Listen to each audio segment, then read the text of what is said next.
U.S. Defense Secretary Jim Mattis speaks as his Indonesian counterpart Raya listens during a joint press conference following their meeting in Jakarta, Indonesia, Tuesday, January 23, 2018.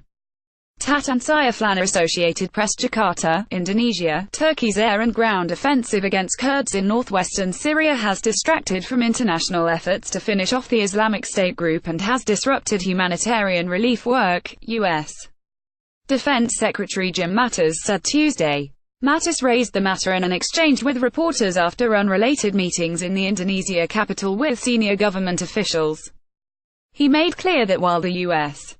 sympathizes with Turkey's concerns about border security, Washington wants the Turks to minimize their military action inside Syria. The Turkish offensive began Saturday, targeting Kurds in an enclave called Afrin.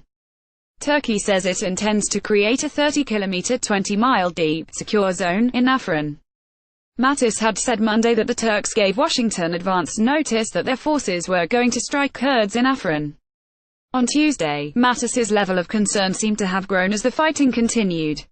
The violence in Afrin disrupts what was a relatively stable area of Syria, he said.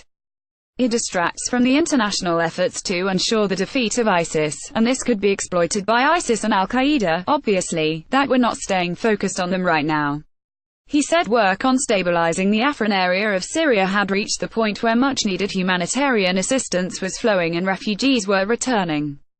This clearly disrupts that effort, Mattis said. The Turkish incursion disrupts that effort. So we urge Turkey to exercise restraint in the military actions and the rhetoric and ensure that its operations are limited in scope and duration, he added.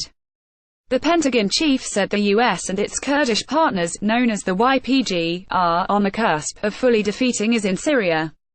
Mattis raised the matter with reporters after a full day of meetings with Indonesian government officials about ways of extending U.S.-Indonesian military ties. His visit to Jakarta is an early demonstration of a key tenet of the new U.S.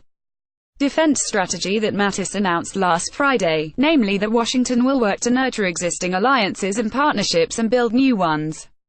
The U.S. has had a long but sometimes complicated relationship with the Indonesian military. After reported humanitarian abuses in the 1990s by a special operations group known as Kopassus, the U.S. cut off military cooperation. In 2010, the U.S. partially restored military-to-military ties, and Mattis said the Indonesians are eager to further expand cooperation with the U.S. military.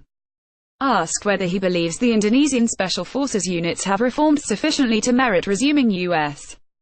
military cooperation, Mattis said, yes, adding that the Pentagon will follow established procedures for further easing its restrictions.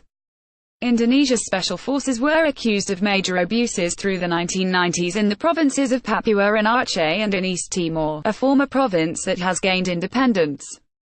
The U.S. cut ties with the special forces under a 1997 law that banned U.S. training for foreign military units accused of human rights violations.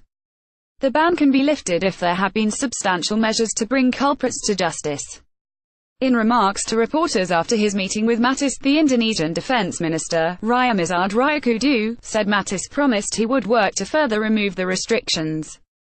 The Indonesia minister expressed optimism that Mattis would prevail, even if President Donald Trump were to resist. Donald Trump is tough, but Mattis is most heard in the cabinet there because he is the wisest person. He is a tough soldier, but he is wise, Raya said. Associated Press writer Nini Ekamini contributed to this report. Copyright 2018 The Associated Press. All rights reserved. This material may not be published, broadcast, rewritten or redistributed.